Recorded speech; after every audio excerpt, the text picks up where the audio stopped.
Good evening, welcome to On the Record. I'm your host Adam Jasser.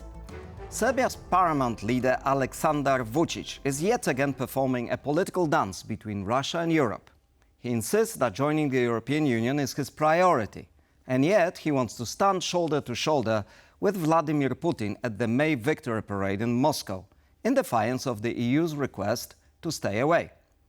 This comes as his political fortunes at home are challenged, and amid escalating tensions across Western Balkans, the soft underbelly of Europe. Is the Balkan powder keg likely to explode again? I'll discuss that in just a minute with Kolinda Grabar-Kitarović, former president of Croatia and deputy head of NATO. But first, a short report. The Western Balkans, dubbed the soft underbelly of Europe, are once again in turmoil. The multi-ethnic region marked by war during the breakup of communist Yugoslavia over 30 years ago is seeing renewed tensions, rival military alliances and political unrest that make it vulnerable to Russia's meddling. Putin's interests here are to keep the region destabilized. It's in his interests to keep the countries that make up the Western Balkans on edge, to have a destabilized population and to wage a cyber and hybrid war. Russia's chief ally in the region is fellow Orthodox Christian Serbia, a European Union candidate country. The EU this week warned Serb President Aleksandar Vučić against attending Putin's May 9th military parade, seen as a travesty in view of Russia's assault on Ukraine. In March, EU member Croatia, along with EU candidates Albania and Kosovo, signed a defence pact pledging closer military cooperation to counter external threats, particularly from Russian-aligned actors. This alliance triggered alarm in Serbia, which saw the pact as a direct threat to its regional position and as a breach of existing regional arms control agreements. It would be good if they told us that the agreements are no longer valid, that sub-regional arms control no longer exists, and that they have opened an arms race. Within days, Serbia responded with its own show of force, deepening military ties with Hungary, an EU pariah state which has regional ambitions in the Balkans. In multi-ethnic Bosnia and Herzegovina, also a former part of Yugoslavia, separatist Serb leader Milorad Dodik has been sentenced for undermining the country's constitutional order. He's been publicly embraced by both Belgrade and Moscow. Kosovo, which broke away from Serbia in 2008, remains volatile. Armed clashes in the ethnic Serb north of the country and stalled EU-mediated talks with Belgrade have reignited fears of a wider regional conflict despite a strong NATO troops presence. Madam President, thank you very much for joining us today. Thank you. It's a pleasure to be with you. Madam President, we have seen warnings from the British government that Russia wants to exploit tensions in the region. How serious is that? Well, these are not just warnings from the UK government. This is something that I personally and a lot of us have been saying for a number of years now. You know, the region of the Western Balkans, or Southeast Europe, as I prefer to call it, has two great potentials. One is to do great things in a relatively short amount of time. So a number of countries in the meantime have joined NATO, Croatia and Slovenia joined the European Union, and we have a number of countries well on the way to the European Union. However, the second great potential is to descend into turmoil and bloodshed very quickly. And looking at the position of President Putin and Russia's position, in order to draw attention away from Ukraine, at least part of that attention from the European Union, it would be a logical thing to stir any potential trouble in the region of the Western Balkans. And we have seen very strong hybrid influences in all of our countries, but in particular in Serbia, in Kosovo, and in Bosnia and Herzegovina. Right. So what are the flashpoints and how this hybrid warfare, if you will, how does it manifest itself? Yes. Well, first of all, I would really not call the Balkans as the soft underbelly of Europe. It is part of Europe. It is hopefully a future part of the European Union. It's not about enlargement. It's about consolidation of Europe and the European Union. And this is an integral part of it.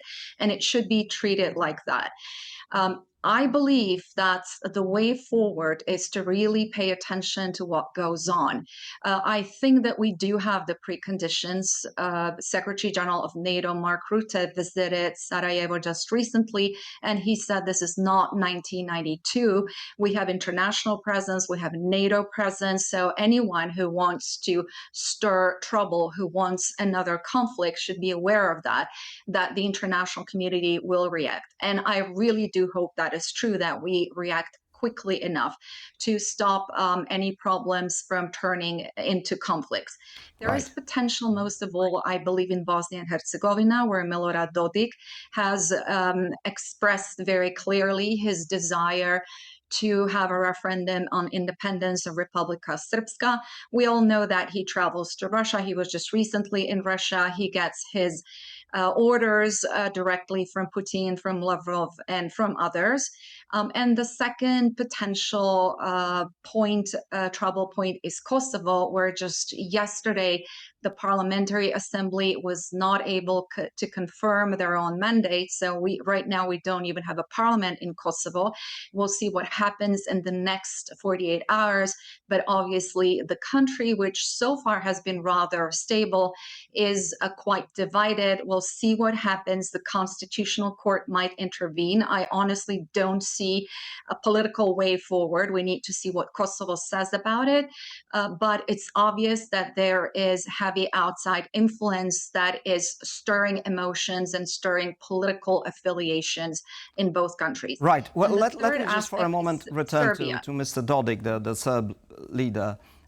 It seems the United States, the new administration, also reacted to the latest developments. And it seems to me that the international community is facing a dilemma, either to arrest Mr. Dodik and provoke potentially a violent clash in Bosnia and Herzegovina, or to pretend nothing is happening. But what is the cost of inaction? Yes, well, as you know, Croatia is one of the co-signatories of the Dayton Peace Accords, which are the bedrock of today's of modern Bosnia and Herzegovina. And it is our duty, our obligation, and of course our interest to keep stability, security, and peace in Bosnia and No, but please Herzegovina. tell me, should We're- Mr. Dodik be we're- arrested? Should the international community support Bosnian authorities in arresting him? We're very mindful of not interfering in the internal affairs. However, an arrest warrant has been issued, and I believe that all the countries, well, at least the countries in the neighborhood, and Croatia certainly would respect that arrest warrant in arresting Mr. Dodik to come before justice. Right. I do have to stress that we have to put in every effort diplomatically in order to resolve the situation and keep the stability, as again, things could escalate very quickly. And Bosnia and Herzegovina is one of those countries where you still have the High Representative of the international community. So we cannot speak of the full political emancipation of the country, but our interest should be to keep the sovereignty, territorial integrity, and political independence of the country, and for Bosnia and Herzegovina, for their citizens, their politicians, and their representatives to resolve the situation on their own. Right. Proceeding very carefully, I think that, again, the way forward has to be a strengthened path to the European Union, in the context of which we will explore every single chapter, including the legal aspects, law and order, and the legal institutions. Where working together, I believe we can do more than just ignoring or putting things on hold. I understand that, but So rather to, showing the strict yes, but it seems to me that Mr. Dodik and the problems in Bosnia and Herzegovina, we haven't mentioned yet, but there's a key player in all of this, which is Serbia and its leader Aleksandar Vučić, without whom Mr. Dodik probably wouldn't be able to play this game of trying to break away from Bosnia and stirring trouble in general. So, as Croatia's president, you must have been dealing with Mr. Vučić directly. So Yes. what is really his agenda? What are his aims in your understanding? Yes, absolutely. He's playing both sides right now. He's both trying to keep a relationship with Russia going, and also, at least declaratively so, to say that he wants for Serbia to become a member of the European Union. Serbia is a candidate country, so they are making progress. But I see actually the satisfaction on both sides, on both Russia and the EU, because of this double game. And ultimately, he'll have to decide. Of course, as Croatia, we're very much interested in the stability of Serbia, and we would like to see Serbia join the European Union as soon as possible, provided that they, of course, fulfill the conditions. Right now, as you have seen, there's a lot of protests, a lot of turmoil, student protests against Vucic. He has been accusing Croatia of steering that situation. However, this is just wagging the dog instead of looking very realistically at the problems that he has. He's trying to rally the Serbian population against Croatia, against, as he defines it, and an outside adversary. And that is also spurring his intention or his obsession with military competition with Croatia. Of course, Croatia, as a NATO member state, has also obligations to invest into our own security, into building our defense systems, into investing into the defense sector. And this is what we have been doing. And we've been transferring from Eastern to Western technology, etc. But whatever we do is in no way aimed against Serbia. We have absolutely no intention of beginning any clashes of an armed conflict with anyone, let alone Serbia. But of course, we have to be capable of defending ourselves. So what I you're hope saying, that Mr. so Vucic really listens to the opposition and the voices of people who are telling him that they're not happy with where Serbia is going right now. so what you're saying in effect is that Mr. Vucic is interpreting your fulfillment of NATO duties, modernizing your army, and so on and so forth, as a hostile act. Not only interpreting, I think that to a certain degree he is manipulating with that in order to rally the Serbian population to provide support for him. And again, as I said, the principle of wag the dog. When you have a problem on the inside your house, you try to find an external enemy. But Croatia is no enemy of Serbia. We want to see progress, and we want to see the open issues that exist between our countries resolved as soon as possible. So can I ask you another question? Because as part of this discussion of the security arrangements in the region and tensions, recently there was this agreement between Croatia, Albania, and Kosovo about tightening military cooperation. And of course, Mr. Vucic interpreted this as some kind of an alliance against Serbia. I mean, he didn't put it exactly in those words, but that was the suggestion. So what prompted this enhanced cooperation between the three countries? This is a memorandum of understanding in the regional context, and I see absolutely nothing wrong with it because those are two NATO member countries, Croatia and Albania, signing a memorandum of understanding with Kosovo. Croatia supports Kosovo very much. We know that there are still several EU and NATO member countries who have not recognized Kosovo. So we're trying to assist them in really building the appropriate structures that are NATO compatible and EU compatible. And this is not getting ready for war. This is getting ready for long-term peace by providing deterrence. Also, let us put it into the context of cooperation in the Adriatic region, the old A3 initiative, Adriatic 3, which became Adriatic 5, in which even Serbia used to participate. And that was done on the encouragement of the United States. That was prior to Croatia's and Albania's accession to NATO, and it was aimed at precisely, fulfilling the standards and reaching the level of interoperability and joint cooperation in being able not just to respond to military threats, but also to natural disasters, to potential terrorist acts, and any kind of threat that could come Right. to the region. Okay, so if we look again, at this is if we look at cooperation. at the map of the region, and we also look at recent developments, we can also see that Serbia responded to this memorandum of understanding between Kosovo, Croatia, and Albania with some kind of agreement with Hungary. It's not entirely clear what that agreement really is about, but it was a political sign. So let me ask you this general question from your vantage point. What is Hungary's role in all of this? Is it a stabilizing factor or destabilizing factor for the region?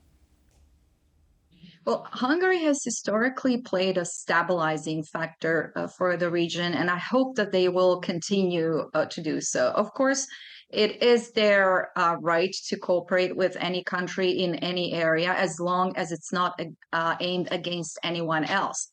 So the problem with this agreement that was signed between Serbia and Hungary is basically turning the MOU, the Memorandum of Understanding between Croatia, Albania, and Kosovo, into a vehicle of hostile intentions, which is completely not. But the response in itself can be looked as a hostile response. So this is what I don't like, and we have to continue working with both Serbia and with Hungary. Our cooperation with Hungary, in spite of some open issues, is really good. Hungary always helped Croatia during the most difficult times, such as in the homeland war. A lot of Hungarians come to Croatia for vacation. The countries have been historically very close, and I honestly hope this is going to continue. Right. So let me ask you one more thing. Our Brussels correspondent Angela Skujins reported on Wednesday that the EU will seek to return to the question of Article 7 proceedings, which is this procedure inside the EU to strip a member country that violates the EU treaties of its voting rights. And this is aimed in Hungary over its defiance over and over again on issues ranging from Ukraine to human rights, media freedom, and so on and so forth. Where do you think the majority of your region, eastern flank countries, should stand on this? Should they support these measures against Hungary, or is it premature, or is there another way out? I would not interpret those measures as against Hungary, but really as measures that allow for making the proper circumstances for the EU to be able to take decisions on security without a single country vetoing and objecting and halting the whole process. We've had a lot of discussions about changing the voting system in the EU. And of course, none of us want to create some regional alliances or second-tier countries or make potentially the kind of situation where just the biggest countries take the decisions on behalf of all. But also, if you have the unity of 26 member states on, for instance, assisting Ukraine or anything else, and there's just one country objecting, I think that we honestly have to find a way out of that situation. So the bottom line is from you that it's correct that the EU is seeking a way of ending the permanent veto of Hungary. This does not just concern Hungary. I think this is just devising the proper vehicles where no single country would be able to oppose absolutely everybody else. So I think, in principle, I am against, again, of qualifying the voting where any country would be put in a position that they're not equal to others. However, we have to be practical and we have to look into the potential situations in the future where the security and stability of any EU country might be dependent of the will of any other single country. So devising the proper mechanisms and responding to the situation is the proper way to go ahead. I don't know how Croatia will vote and how other countries will vote. It's for them to decide. I just want for the EU really to be working and not be a paper tiger. Thank you. If we could switch the subject, over 10 years ago, together with President Andrzej Duda of Poland, you launched the Three Seas initiative to build highways and infrastructure, energy infrastructure that was supposed to link the Baltic Sea, the Adriatic, and the Black Sea to help the region grow and develop and become really robust and resilient. So maybe we could take a look at where this project stands today, and then maybe we could spend a few minutes discussing that. The Three Seas initiative was formed in 2015 to strengthen regional cooperation across Central and Eastern Europe. Its core goal to connect the countries between the Adriatic, Baltic and Black Seas through modern energy and transport infrastructure and close the development gap between the east and west of the European Union. 13 states of the EU's eastern flank joined the initiative. In 2017, President Donald Trump attended a Three Seas summit in Warsaw, signalling US support for allies in Central Europe amid frosty relations with the western part of the EU. Since then, the list of priority projects has grown from 48 to 143, with an estimated value of over 110 billion euros. But only a fraction have been implemented. LNG terminals in Poland and Croatia, a gas pipeline connecting Poland, Norway and Denmark, and some sections of the Via Carpathia highway linking the Baltic states through Poland, Hungary and Romania with the Black Sea.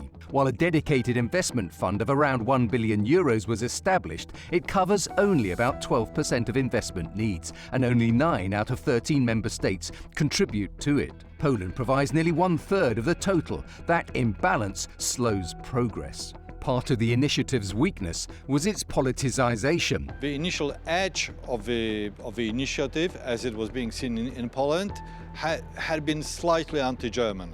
So it was being seen as an alternative to the Franco-German domination in the European Union. And then when you look into the states which are members of the Three Seas initiative, almost each one of them have very developed economic relationship with Germany. So if these states have to choose between loyalty towards Poland or loyalty towards Germany, they were choosing loyalty toward Germany because this is where the money was. Problems were compounded by Poland's and Hungary's Eurosceptic drive, and later by Hungary's alignment with Russia and China in some of the energy and infrastructure projects. The US remains nominally interested, but with its general withdrawal from European affairs on the cards, President Trump seems to have spurned Polish President Andrzej Duda's invitation to the next summit in Warsaw later this month.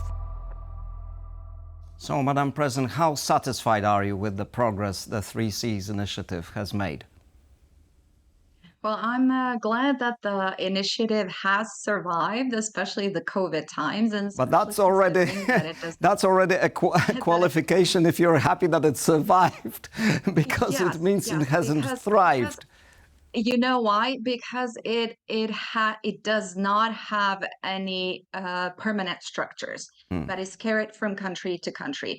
And in contrast to other regional initiatives in Central Europe and in Southeast Europe, again, it has survived. That's number one. But the second point is that it has been making progress.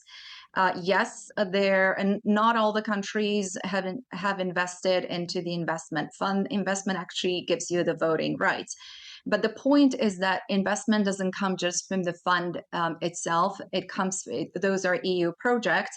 And also we hope for investment from international banking institutions and others. The reasons why we set up the initiative is really to connect the space between the Three Seas, the Baltic, the Adriatic, and the Black Seas, where you could still no one questions the rationale behind the project. It really makes sense. I'm sorry, but from what I've seen, what Marcin said, unfortunately, some people still do. And as a matter of fact, early on, I had a lot of explaining to do to a lot of countries who were defining the initiative as anti-German or anti-European or anti-Russian or pro-American or an American Trojan horse in Europe, etc. And I was always underlining this isn't an initiative against, it's an initiative for. It's for Central Europe as the backbone of European resilience and security. That was back in 2015. We could not have foreseen the war in Ukraine at the time Right. and the level of it. And now it does, it really justifies the initiative with its three pillars. So transportation, energy independence, and digitalization. And we started very modestly. It was my office who prepared the projects, but now you have a number of projects. Countries are cooperating. We'll have the summit next week, and Croatia will take over next year. So I hope we will further boost this cooperation. And I believe that with the current geopolitical circumstances, the initiative will continue to grow and ultimately thrive. Madam President, thank you very much for these comments. Thank you again for joining us. Thank you. Have a good day. Thank you very much for watching. This was On the Record. See you next week.